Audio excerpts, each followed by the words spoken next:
We're going to look at the Ranger. You have two options for the Ranger. You can use it with high flow or standard flow. Standard flow is up to about 150 milliliters an hour. The first thing that you're going to want to do is make sure that you have the correct tubing. The standard flow says here on the package, standard flow. And then your high flow tubing looks like this. It's a bigger package, much wider, and it says on it high flow. A lot of ours have this handwritten on there, but also right here it says that this is a high flow set.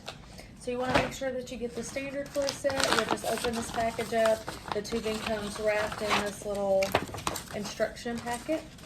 You'll open it up just like I have here. This is all that it is. It's a little bladder with two little tubes coming off of it. You'll make sure that this sticker is face up, and then you'll just slide it right into the Ranger first thing. If you get any fluid inside the bladder before you put it into the Ranger, it will not fit. You'll have to drain it. So just always open it up and go ahead and slide it into that cartridge into that slot before you prime anything.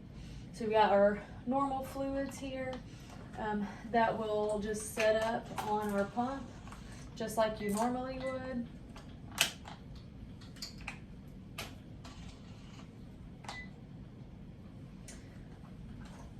And then you've got your two ends here. This end you have is the blue end. This one connects to your fluids. So you'll just disconnect that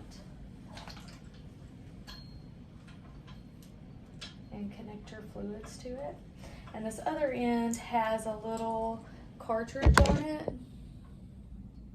And you'll just sit that right on the side of the machine. There's a little slot for it to go in to hold it right there. It helps to prevent reflux back up the line. On the side of the Ranger here, you have a button to turn it on.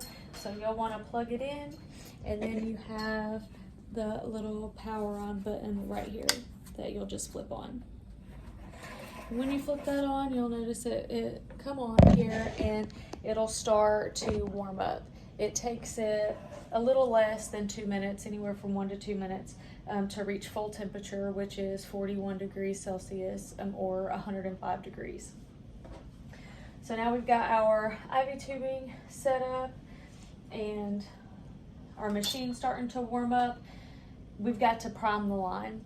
It takes about 40 to 45 cc's to prime this. So you can program your pump and then just hit bolus here on the side and put in 40 or 45 milliliters on here, and then put it, to run over a couple of minutes so that you don't have to sit here and wait, forever for it to prime.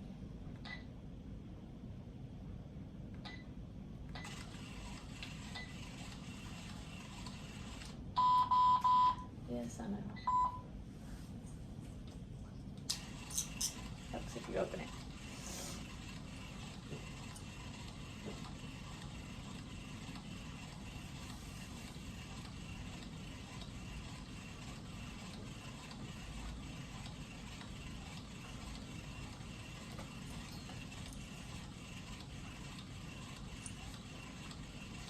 And then just to speed this along for the sake of demonstration, there's a little port here at the bottom of your line. You can kind of help fill it up.